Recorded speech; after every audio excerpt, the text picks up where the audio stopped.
December 12, 1944. Leyte, Philippines.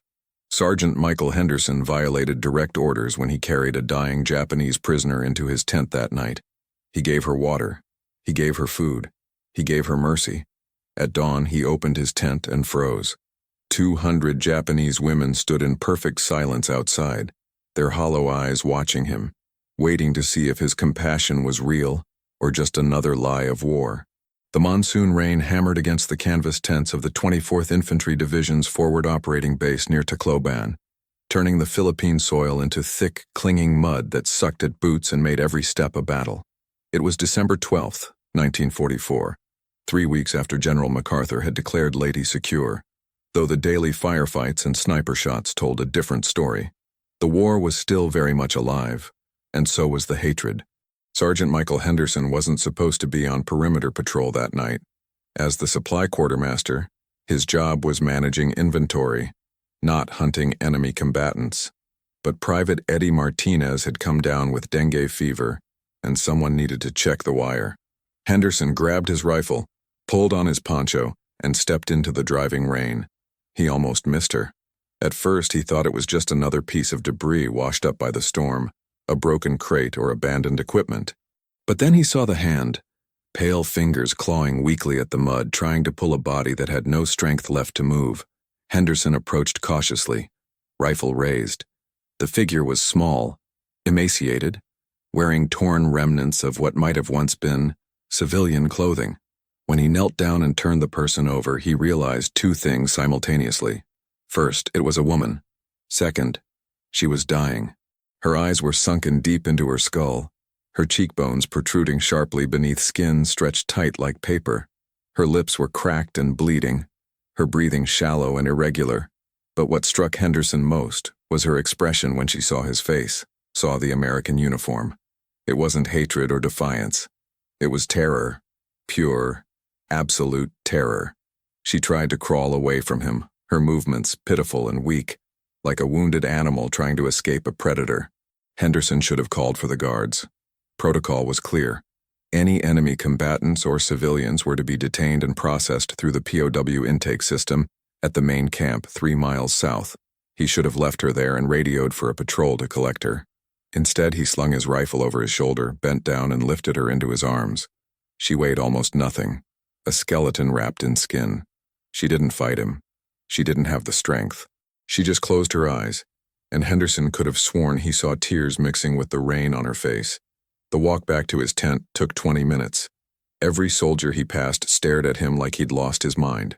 Sergeant Davis actually stopped him, blocking his path. "Henderson, what the hell are you doing?" "She needs medical attention." "That's a Jap, Mike. You can't just bring her into camp." "She's dying, Davis." "Then she dies. That's not our problem." Henderson stepped around him and kept walking. When he reached his tent, he laid her carefully on his cot, the only bed in the small canvas shelter.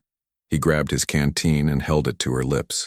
She flinched at first, but when the water touched her mouth, instinct took over. She drank in small, desperate sips, her body trembling.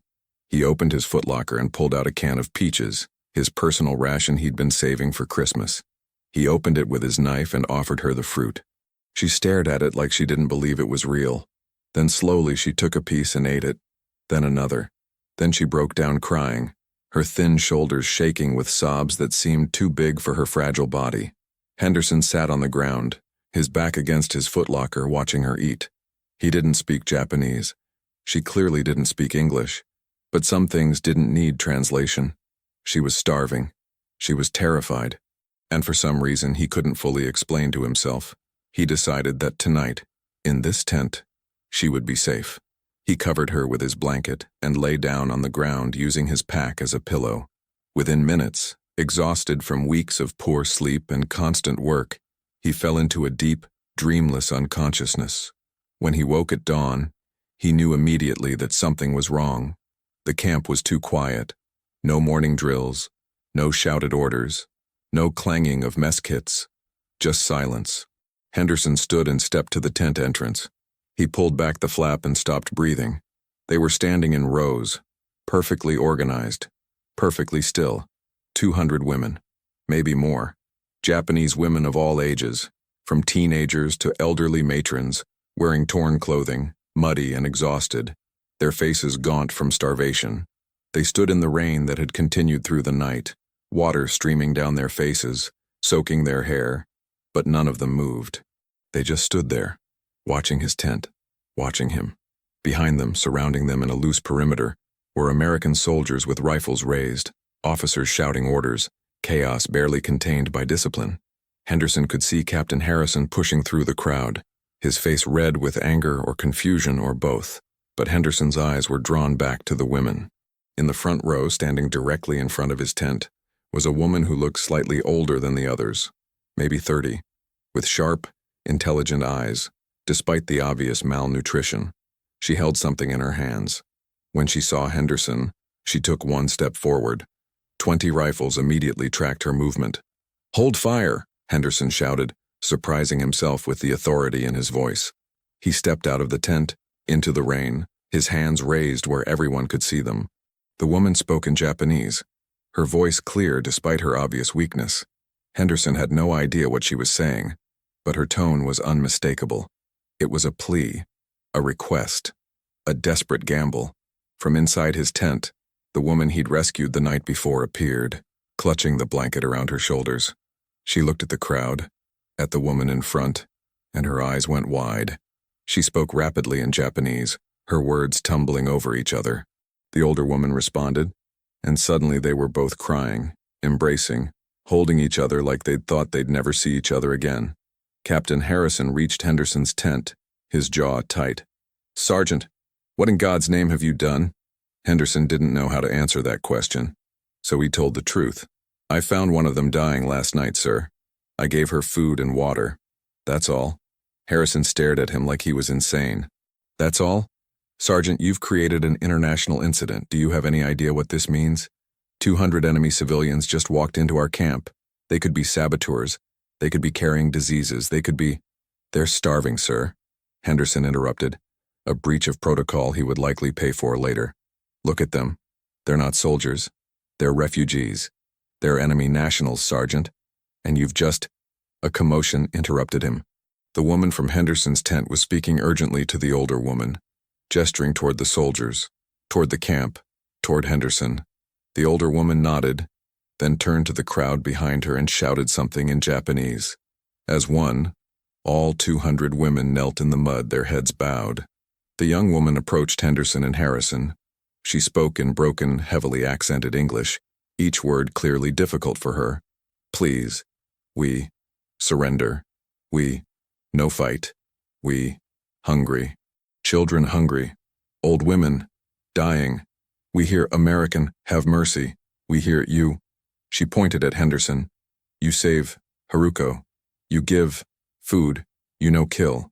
We hope, maybe, you save us too." The silence that followed was absolute. Every soldier in the camp was watching, waiting. The rain continued to fall, soaking everyone, American and Japanese alike, until the distinction between them seemed to blur in the gray morning light. Captain Harrison looked at Henderson, then at the 200 kneeling women, then back at Henderson. Henderson could see the calculation happening behind his superior's eyes. This was unprecedented. This wasn't in any manual. There was no protocol for mass civilian surrender driven by an act of mercy from one soldier.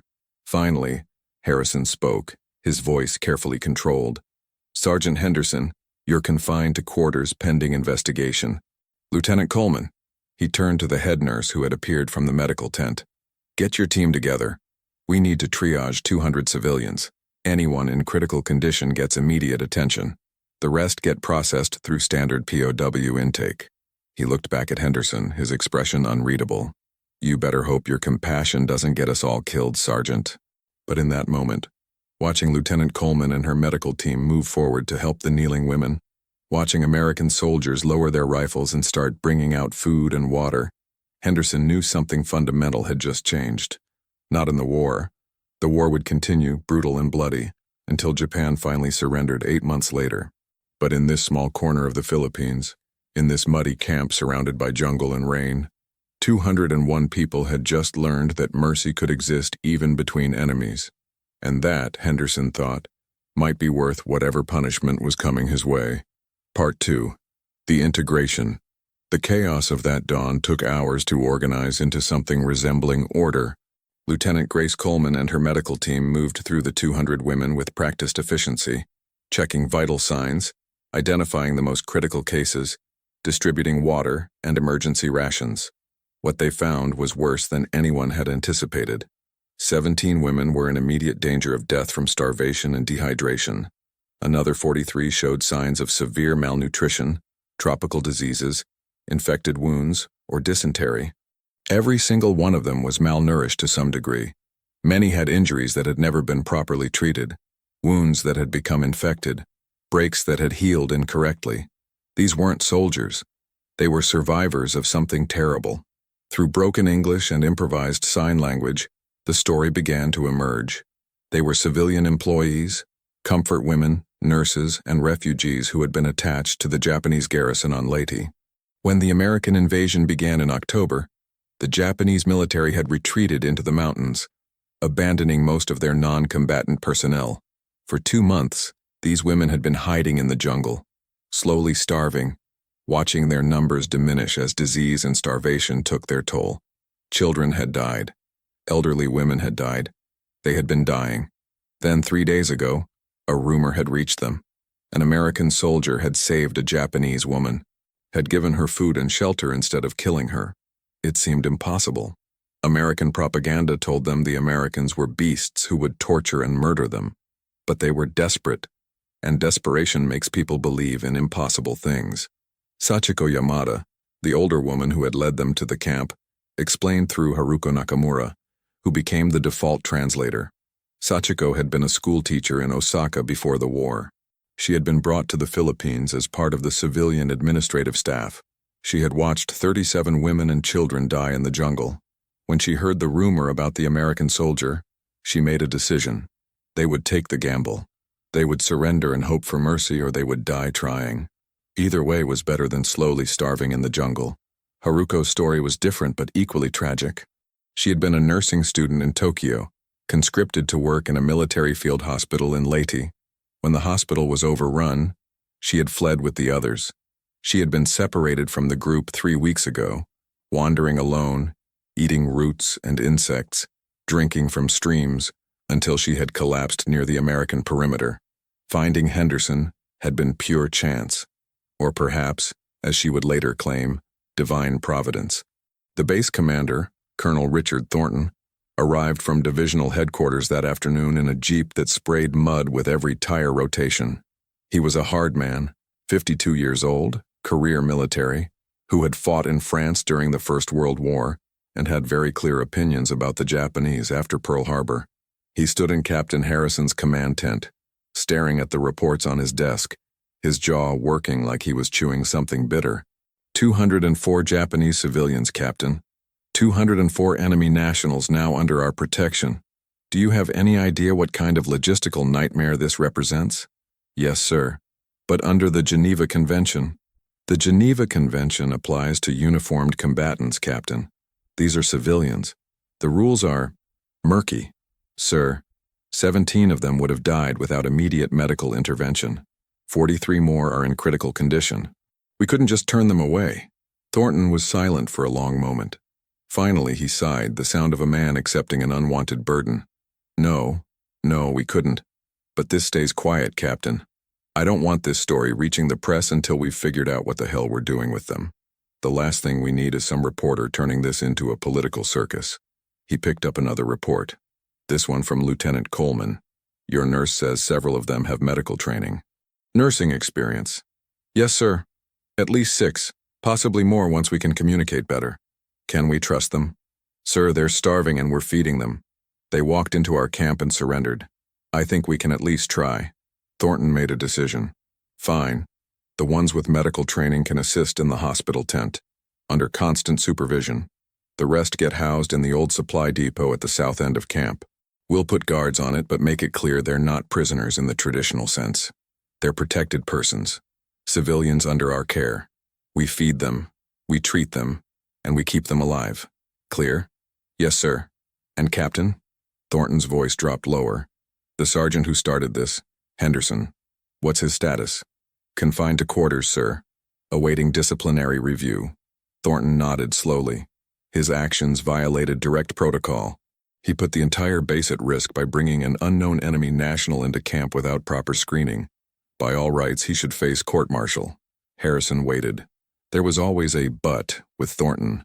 But, Thornton continued, his voice grudging. His actions also just resulted in the peaceful surrender of over 200 civilians who could have spent the next 6 months conducting guerrilla operations or dying slowly in the jungle, creating a humanitarian crisis that would have fallen on our shoulders anyway. So here's what we're going to do. The investigation will show that Henderson made an error in judgment, but acted with humanitarian intent. He'll receive a written reprimand in his file and be restricted to base for 2 weeks. After that, this incident is closed, understood? Yes, sir. And Captain, keep Henderson away from our guests. The last thing we need is him forming emotional attachments that could compromise security. But keeping Henderson away from the women proved impossible, because the women specifically asked for him. Haruko, whose English improved daily as she worked alongside Lieutenant Coleman in the medical tent, made the request directly to Harrison. Sergeant Henderson, she said carefully, pronouncing each syllable with concentration. The women, they want to thank him. He saved me. He saved all of us. They want to see him, to thank him. Harrison knew he should refuse. Thornton's orders were clear, but he also understood something about morale, about symbols, about what those 200 women represented. They had chosen to trust Americans based on one man's mercy. Denying them the chance to express gratitude felt wrong in a way he couldn't quite articulate. So 3 days after that rainy dawn, Sergeant Michael Henderson was escorted to the old supply depot that had been converted into housing for the Japanese women. He was nervous, unsure of what to expect. He'd spent the last 3 days in his tent, replaying that night over and over, wondering if he'd done the right thing, wondering what the consequences would be. When he entered the depot, all 200 women were waiting. They stood in organized rows, and as he entered, they bowed as one, a deep, formal bow that Henderson had seen in war films but never in person. The gesture was so unexpected, so synchronized, so filled with genuine respect that Henderson felt his throat tighten. Sachiko Yamada stepped forward, Haruko beside her to translate. Sachiko spoke in Japanese, her voice clear and formal, and Haruko translated in quiet English. Sergeant Henderson, we cannot repay what you have done for us. You gave mercy when you could have given death. You gave food when you could have given nothing. You gave hope when we had lost all hope. We know that American soldiers died fighting Japanese soldiers. We know you have reasons to hate us. But you chose compassion over hatred. You chose life over death. We will remember this. Our children will remember this. And perhaps someday this memory will help heal the wounds between our peoples. Then Sachiko handed him something. It was a small origami crane, folded from a piece of paper that had been torn from someone's diary. The paper was water-stained and fragile, but the crane was perfect. Its wings spread as if ready to fly. In Japan, Haruko translated, we believe that folding 1,000 cranes brings happiness and good fortune. We have no paper. We have nothing. But we made this for you. 1 crane. A promise. When the war ends, when we return to Japan, we will fold 999 more. And someday, if fate allows, we will give them to you. Henderson took the paper crane, holding it carefully in his calloused hands.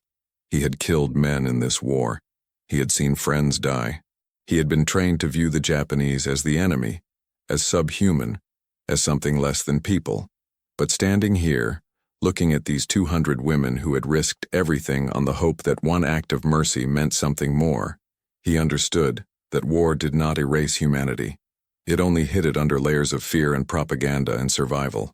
Tell them, he said quietly to Haruko, tell them that I'm just one soldier.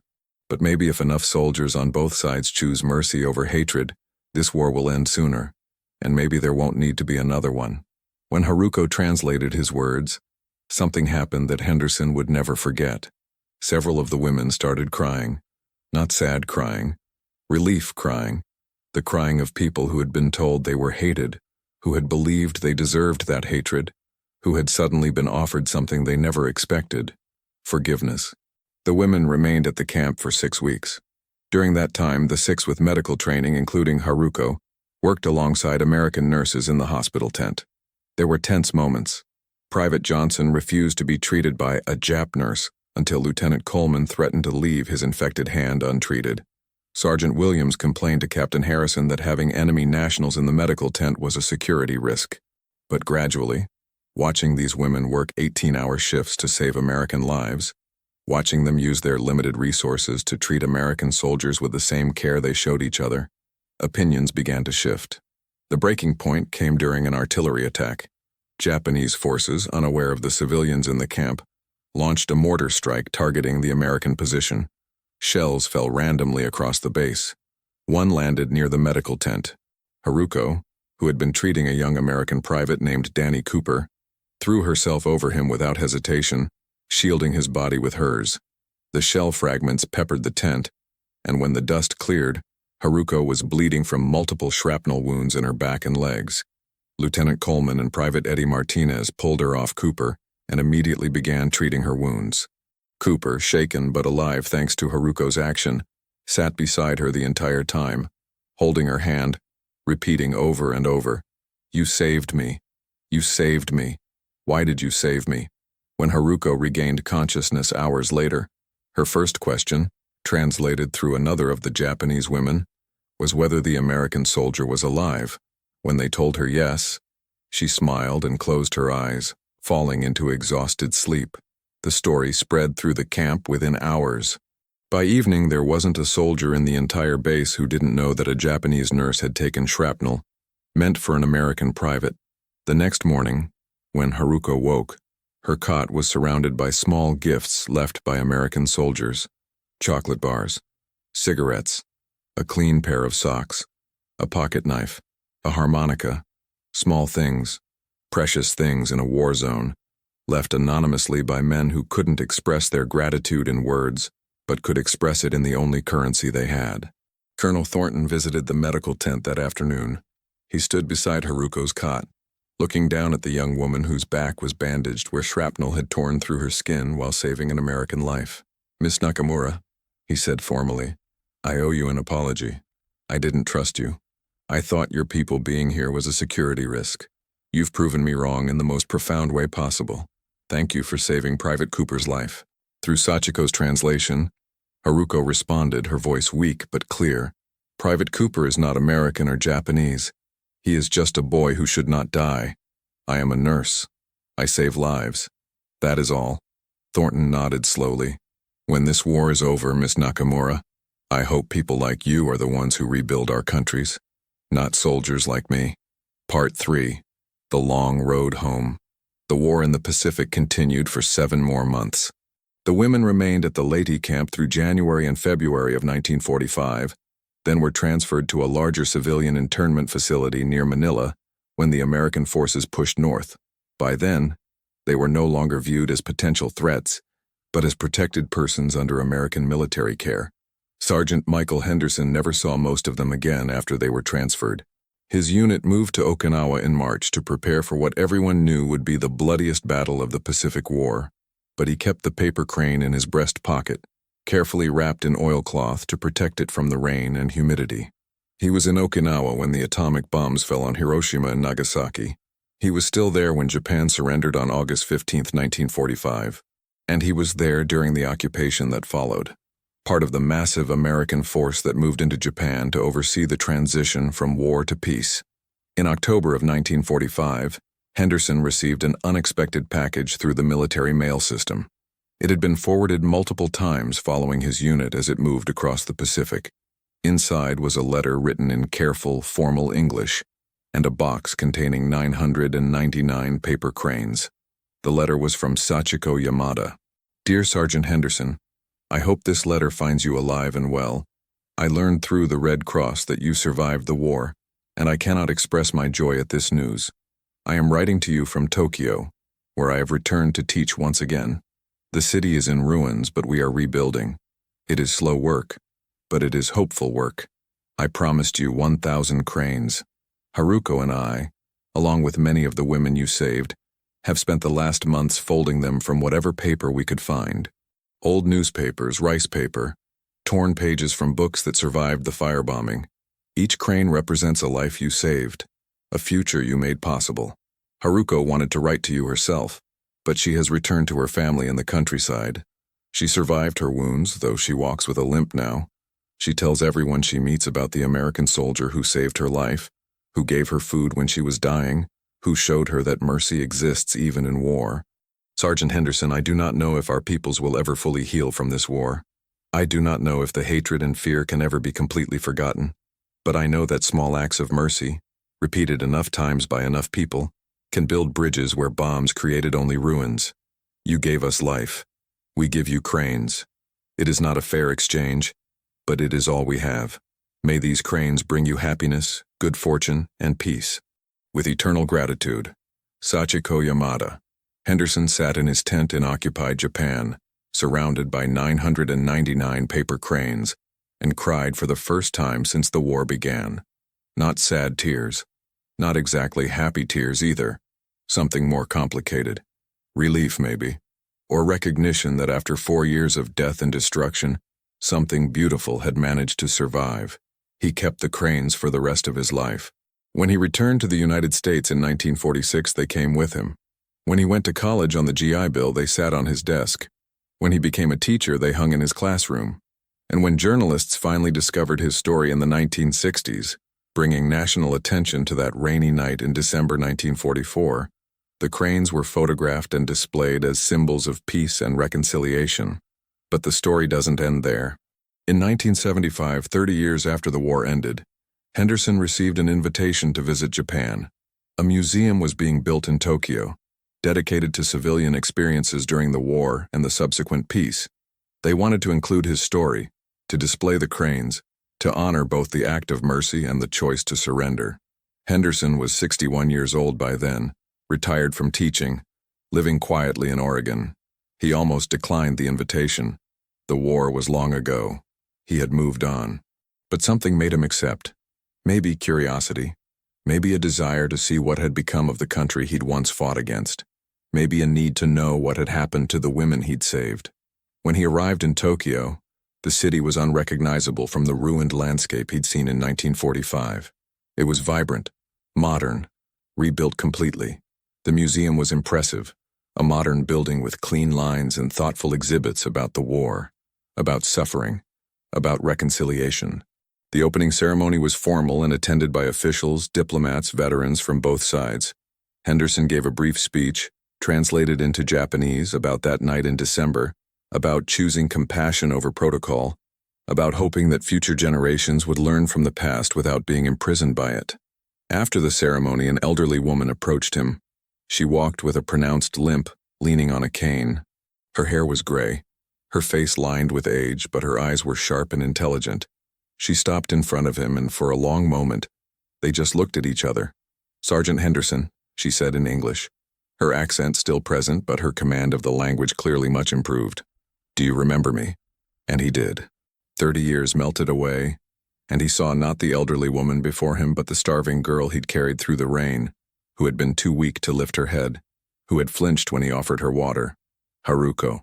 She smiled, and it transformed her face, making her look younger, happier. "Yes, Haruko Nakamura. Though my name is Haruko Sato now. I married. I had 3 children. I became a teacher, like Sachiko. I have lived a full life, Sergeant Henderson. A life I would not have had without you." They talked for hours, trading stories about the decades since the war. Haruko told him about post-war Japan, about the struggle to rebuild, about the changes in society, about the peace movement she had joined. Henderson told her about America, about his teaching career, about his wife who had passed away 2 years earlier, about his grandchildren who couldn't quite understand why their grandfather kept a box of paper cranes in his study. "Sachiko wanted to be here," Haruko said quietly, "but she passed away 3 years ago. Cancer. But before she died, she told me to tell you something, if I ever saw you again. She said, tell him that mercy creates ripples. His one act of mercy saved 200 women. Those women raised children, taught students, built businesses, created art. Hundreds of lives became thousands of lives, became tens of thousands of lives. All because one soldier chose compassion in a moment when hatred would have been easier. She wanted you to know that, Sergeant Henderson. She wanted you to understand the magnitude of what you did. Henderson felt his throat tighten. I didn't do anything special, Haruko. I just couldn't leave you there to die. And that, Haruko said softly, is what made it special. You saw a dying enemy and chose to see a dying person instead. That is not common, Sergeant Henderson. That is extraordinary. Before she left, Haruko gave him one more thing. A photograph, old and faded, showing 200 women standing in rows in front of a supply depot, taken sometime in early 1945. And in the center of the front row, a young American sergeant and a young Japanese woman, both looking at the camera with expressions that suggested they couldn't quite believe what had happened, what was still happening, what might come next. We took this before we were transferred, Haruko explained. I've kept it all these years. I wanted you to have a copy, so you remember, so your children and grandchildren remember, so the story doesn't die. Henderson took the photograph, studying the faces, the young people who had survived a war that had tried very hard to kill them all. He saw himself as he had been, 27 years old, exhausted and uncertain, and trying his best in impossible circumstances. He saw Haruko, thin but alive, standing beside him like a bridge between two worlds. I'll make sure they remember, he promised. I'll make sure the story is told. Epilogue, The Legacy. Sergeant Michael Henderson died in 1994 at the age of 80. His obituary, published in newspapers across America and Japan, told the story of that December night in 1944. The paper cranes, all 1,000 of them, were donated to the museum in Tokyo, where they remain on display today. Haruko Sato lived until 2003, passing away at the age of 83. She spent her final decades as a peace educator, speaking to schools and universities about her experiences, about the soldier who saved her life, about choosing life over death even when death seemed easier. Of the 204 women who surrendered that morning, 187 survived the war. They returned to Japan, to ruined cities and uncertain futures. But they returned alive. They had children. Those children had children. Today it's estimated that over 5,000 people can trace their existence back to the 200 women who walked into an American camp one rainy morning, because they heard that mercy was possible. The story has been told and retold, in books and documentaries and museum exhibits. It's become a symbol of the possibility of compassion even in the darkest circumstances. Military academies use it as a case study in moral courage. Peace organizations cite it as evidence that individuals can make a difference. And historians point to it as one of countless small moments during the war that suggested humanity could survive even the most dehumanizing conflicts. But perhaps the most fitting tribute came from a letter found in Haruko's possessions after her death, written to Henderson in 1992, but never sent. Dear Michael, I call you by your first name now. I hope you don't mind. We are too old for formalities, and after everything we've lived through, I think we've earned the right to speak to each other as friends. I'm writing this letter, though I don't know if I'll ever send it. Sometimes words need to be written even if they're never read. I want to tell you what your mercy meant not just to me but to all of us. When you carried me into your tent that night, I was convinced I was going to die. Not because of starvation, though that was killing me, but because I believed what I had been told my entire life, that Americans were monsters who would torture and kill captured Japanese. When you gave me water, I thought it was poisoned. When you gave me food, I thought you were fattening me for some worse fate. But then you covered me with your blanket and went to sleep on the floor, and I realized that monsters don't do that. Monsters don't share their rations. Monsters don't sacrifice their own comfort for an enemy's well-being.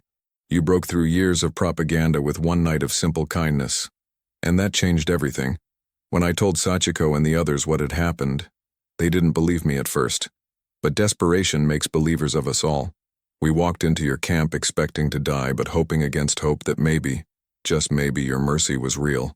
And it was. Michael, I have spent 50 years thinking about that night, about that choice you made. I've asked myself what I would have done in your position. I'd like to think I would have done the same, but I'm not sure. It's easy to say we would be merciful. It's much harder to actually be merciful when we've been trained to hate, when we've lost friends to the enemy, when showing mercy could get us punished or killed. You did it anyway. That's courage. That's real courage. Not the battlefield kind, but the moral kind, the kind that's much rarer. I want you to know that your mercy created ripples that spread far beyond that one night. Every child I taught, I told them your story. Every speech I gave about peace, I talked about you. Every time someone asked me why I believe reconciliation is possible, I told them about the American sergeant who saved a dying Japanese woman when he had every reason not to. You gave me life. But more than that, you gave me hope. Hope that people can be better than their worst instincts. Hope that compassion can exist even between enemies. Hope that the future doesn't have to repeat the mistakes of the past. Thank you, Michael. Thank you for that night in December 1944. Thank you for the decades of life that came after. Thank you for proving that mercy can change everything. With love and eternal gratitude, Haruko.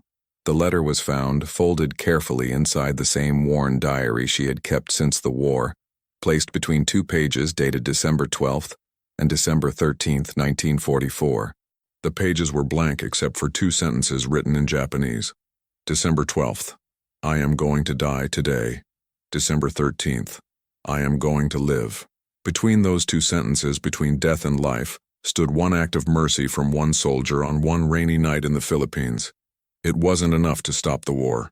It wasn't enough to prevent the atomic bombs or the battles still to come. But it was enough to save 200 lives, to create 5,000 descendants, to inspire countless people across decades and continents. Sometimes mercy doesn't change the world. Sometimes it just changes one person. And sometimes that one person changes another, and another, and another, until the ripples reach shores no one could have imagined. That's the power of choosing compassion when hatred would be easier. That's the legacy of Sergeant Michael Henderson and the 200 women who walked into an American camp one dawn because they dared to hope that mercy was real. And in the end, that hope was enough. If this story moved you, please subscribe to our channel, hit the like button, and share your thoughts in the comments below. History has countless stories of humanity surviving even our darkest hours. Let's make sure they're never forgotten.